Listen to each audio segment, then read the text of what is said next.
As we reflect on the extraordinary progress our nation has made, the achievements are not just incremental improvements, they are historic breakthroughs that have placed our beloved nation in the strongest economic position ever since gaining independence. The numbers do not just tell a story of improvement, they tell a story of transformation, of an economy that has overcome decades of instability, uncertainty, and crisis to achieve a level of stability, strength, and resilience that Jamaica has never before experienced. The leader of the opposition and the opposition spokesman on finance in their presentation attempted to whitewash their record and suggested that analysis of the country's economic performance does not go back far enough to do justice to their contribution. I do not believe they can complain if we start at independence. There are several generations of young people who do not know our modern economic history. There are generations of middle-aged and older Jamaicans who experienced the history but did not quite understand it or have forgotten about it. Then there are those who were the architects of the destructive past. Some quietly and privately admit shame over their actions, but some still try to justify their actions and absolve themselves of responsibility as they battle for your mind. I don't like to dwell on the past, but I find myself having to correct the problems of the past while dealing with the current challenges and creating new legacies for the future. We cannot lose the battle for the minds of the people of Jamaica.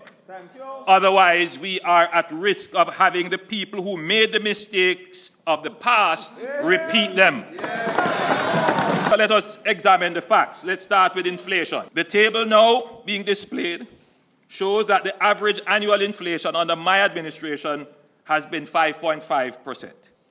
The lowest under any administration since 1972. This is within the inflation target of 4 to 6%, despite the effect of global inflation resulting from the post-COVID supply chain shocks and geopolitical conflicts. Without the post-COVID inflation spike, we could safely project that our average inflation rate would have trended around 4.3%. The period of highest inflation in Jamaica's history was under the PNP administration of 1989 to 2007.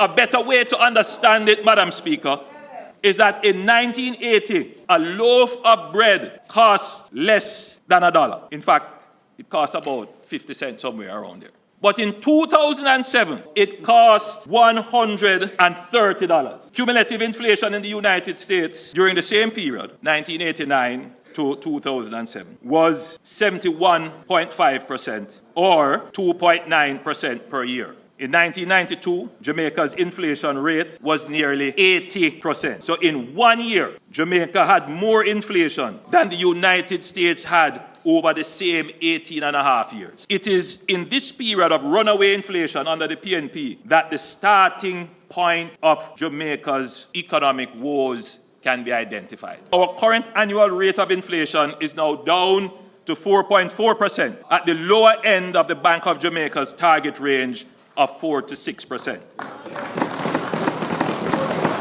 Through well-managed fiscal and monetary policy, we have brought inflation back down to sustainable level. My administration has instituted a robust policy of inflation targeting through disciplined monetary policy of the independent central bank, supported by responsible fiscal policies of the central government. We must not allow the failed policies of the PNP to destroy the gains we have made in managing inflation over the decades.